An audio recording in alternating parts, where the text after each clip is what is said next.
मुंडेर पर हाथ रखा, मोजिजा हो गया। कुएं का पानी जैसे कोई दरिया बनकर ऊपर आया और बाल्टी जो अभी तक गहराई में थी नबी के मुबारक हाथों में आ गई। यहूदी दूर से ये सब देख रहा था। उसका चेहरा पीला पड़ गया, उसकी आंखें फैल गईं, जैसे कोई भूत देख लिया हो। वो बोल उठा, ये कैसा मोजिजा है?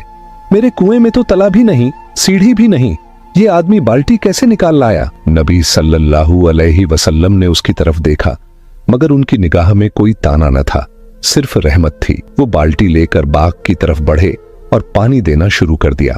हर दरख्त को पानी मिला, जैसे कोई बारिश बरस रही हो। जब काम खत्म हुआ तो यहूदी ने खजूरें तोड़ी और नबी सल्लल्लाहु अलैहि वसल्लम को दी। नबी सल्लल्लाहु अलैहि वसल्लम खजूरें लेकर अपने प्यारे नवासों को ढूंढने निकले।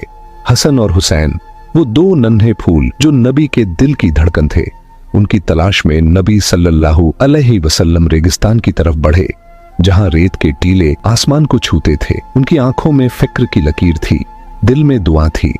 वो चल रहे थे जब कुछ चरवाहों का काफिला नजर आया। ऊंट और बकरियां चरवाहे के साथ थीं, मगर उनकी आंखों में एक अजीब सी उदासी थी। नबी ने उन चरवाहों को देखा और पूछा, ऐ चरवाहो, क्या तुमने मेरे हसन और हुसैन को देखा है? वो दो नन्हे बच्चे जिनकी मुस्कुराहट दुनिया को रोशन कर देती है। चरवाहों ने एक दूसरे की तरफ देखा, उनके चेहरों पर खौफ और हैरत थी। एक चरवाहा आगे बढ़ा और लरजती आवाज में बोला, या रसूल अल्लाह, हाँ, हमने दो ऐसे बच्चों को देखा है। वे उसी रास्ते से गुजरे और पहाड़ की तरफ चले गए। वहां वे सो गए हैं, मगर ऐ अल्लाह के रसूल, एक अजीब बात सुनने को मिलेगी। जब वे बच्चे यहां से गुजरे तो हमारे ऊंट और बकरियां उन्हें देखकर रोने लगे। उनकी आंखों से आंसू निकल आए, जैसे कोई मां अपने बच्चे की भूख देख रही हो।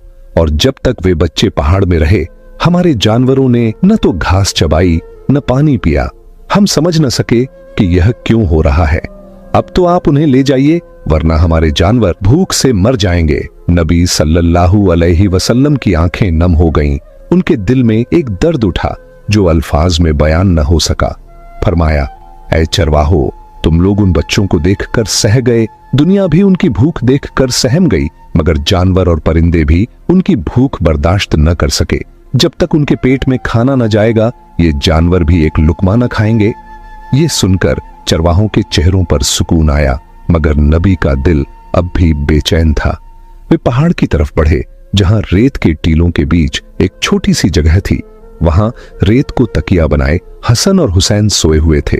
उनके चेहरों पर थकन थी, मगर मासूमियत की चमक अब भी थी।